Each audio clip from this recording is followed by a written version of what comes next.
Hi everyone, welcome to Miss Adams Teaches Poetry. This video is taking a look at the legend that was Benjamin Zephaniah and his poem No Problem. This video will focus just on the content, the context and the form, but do keep your eyes peeled for a secondary video, hopefully coming out today, looking at 5 key moments analysed in full. But for now, let's get started. Okay, No Problem by the late, great Benjamin Zephaniah. This is a poem which is really about racial discrimination, but drawing upon Zephaniah's own experiences of childhood. He also draws upon a lot of stereotypes and Western attitudes towards race, essentially presenting the message that he's not the problem, i.e. the problem is with the people that cannot see beyond the colour of a person's skin and uses that as a way of judging who they are and their identity. So contextually, Zephaniah was born in 1958 and he died in 2023, so very, very recently. I think most English teachers sort of had a day of mourning in class. No Problem was written in 1996.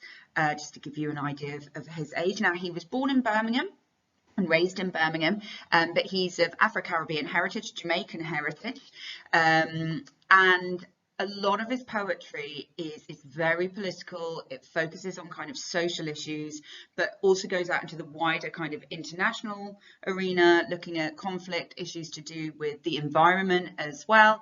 And of course, some of his poetry, particularly this one, deals with concepts of racism, but like I said, drawing upon his own experiences.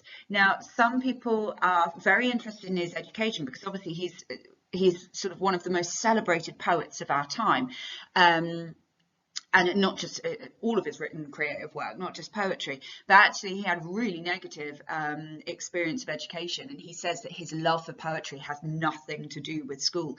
He actually ended up leaving school at the age of 13 or 14, eventually actually being permanently expelled, but part of that is because of the he described it as a rebellious spirit, but basically pointing out racism and racist attitudes that kind of got him in a little bit of trouble. But after he left school, he just kept on writing and writing and writing and became the celebrated man that he is known to be today, despite his very sad passing.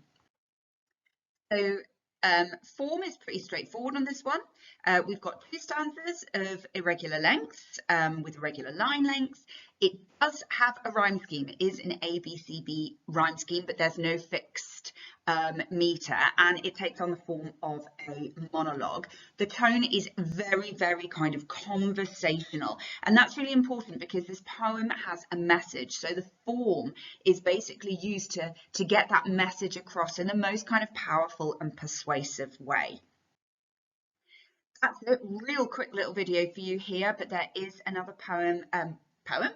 there is another video coming your way with 5 key moments or 5 key quotations from the poem that I will analyse fully for you. So watch this space. Do subscribe, do share the video if you're finding it helpful. Thank you so much for watching and happy revising.